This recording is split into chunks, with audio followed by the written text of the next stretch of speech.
Well, hi everyone, and first of all, please don't be alarmed by my appearance. Yeah, you can see I'm looking a little bit different today. Yeah. I have been back to Turkey. If you know, you know. But look out for a forthcoming video, sort of detailing what I've been up to, coming very soon. But look, in terms of the local council by-election results this week, we've seen some truly staggering results. These are, I would say, even more dramatic than normal in that the council by-election results we've seen this week run contrary to much of the media narrative. We have seen reform gains this week and some pretty catastrophic results for Labour and the Conservatives, which, as I said, sort of flies in the face of some of the narrative at the moment. And I have to say, I think Kemi Badenoch is starting to feel the heat big time. If you look at the Conservative Party's financial position, for instance, we've just learnt that in the year ending December 2025, so basically throughout the whole of 2025, the Tories received 13 million quid less than December 2024. Now you might say, well, yeah, well, that was a general election year, but just look at the contrast in fortunes here.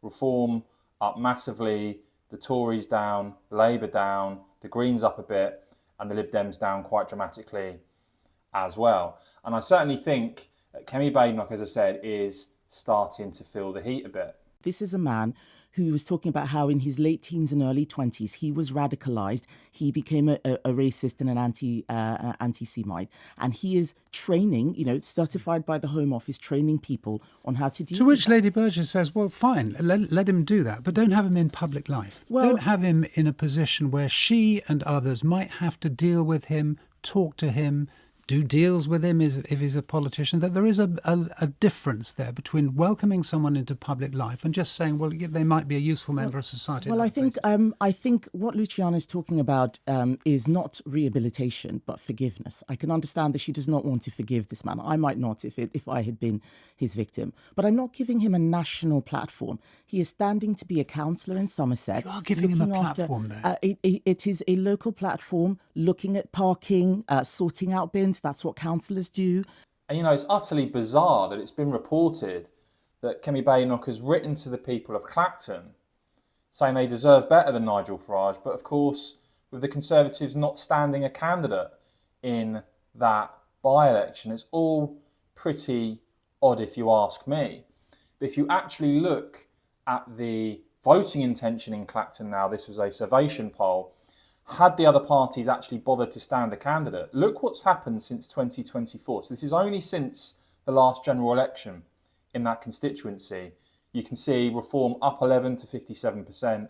The Conservative vote more than halving, down to just 11%.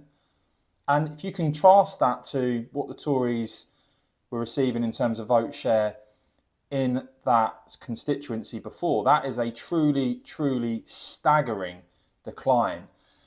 As for Kemi Badenoch, well, she did recently lay into Reform UK on the Political Currency podcast. So Reform are a woke party, and I know a lot of people don't understand. The word woke is used to mean many things. And a lot of people assume it's a left-wing thing. But when I talk about woke, I talk about people who it's all grievance, it's victim narratives. People are doing this to us, oppressor narratives. This is the oppressor class, and on the left, it's whites are the oppressors or men are the oppressors.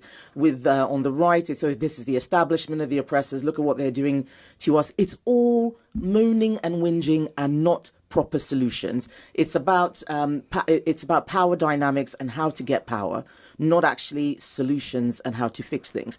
That is their mindset. If you look at the way that they do things, it seeps through all of them, and it is also the thing that they have in common with those people who left the Conservative Party to go to Reform.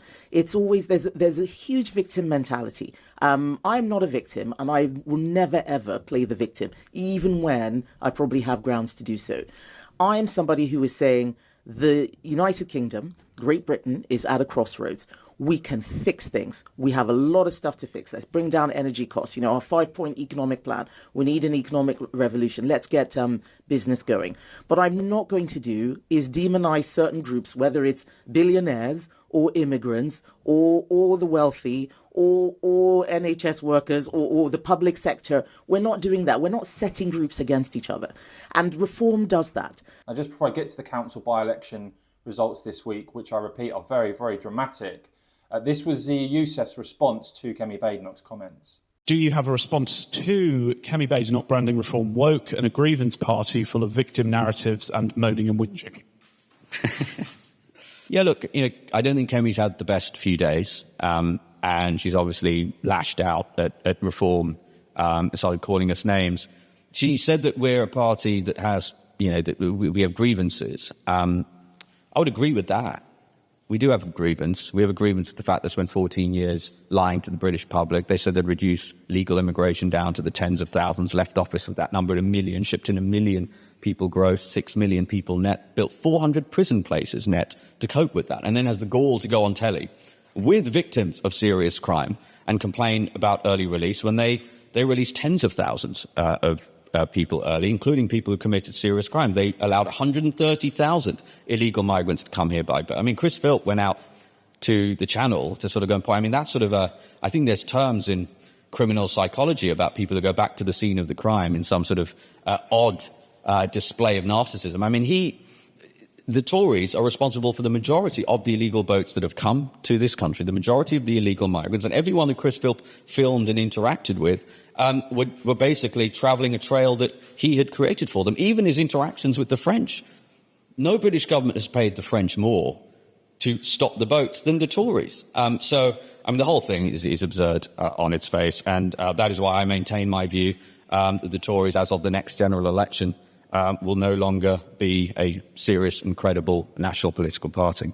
So yeah, these are the council by-election results we've seen this week that really do sort of defy the media narrative, because they show, for instance, in Kings Lynn and West Norfolk, what is happening. That the Conservative vote there basically halving and Reform gaining that seat of Snettisham from the Conservatives. Also in Kings Lynn and West Norfolk, you've got Heacham, and that is another Reform UK gain from the Conservatives this week. Also note, the Labour vote share going down. Where's the Burnham bounce? Certainly not on display there. And then in South Tyneside, in terms of Labour, a very poor showing. Yes, they're up a bit. Reform are defending that seat and Reform are down a bit. But that is a very safe Reform hold there in South Tyneside. And then finally in Wales, in Caerphilly, look at the Labour vote share there. Absolutely collapsing in that Caerphilly council by-election this week. Plaid down slightly, but comfortably holding that. But Reform UK, the main challenger there, and the Tories absolutely nowhere. So those council by-election results, I think, are pretty interesting when you contrast with the media narrative. And I'd be fascinated to hear from you in terms of what you make of those council by-election results. Please do let me know your thoughts on all that in the comments below. Please do whack this video a quick thumbs up. And of course, as ever, guys, cheers for watching.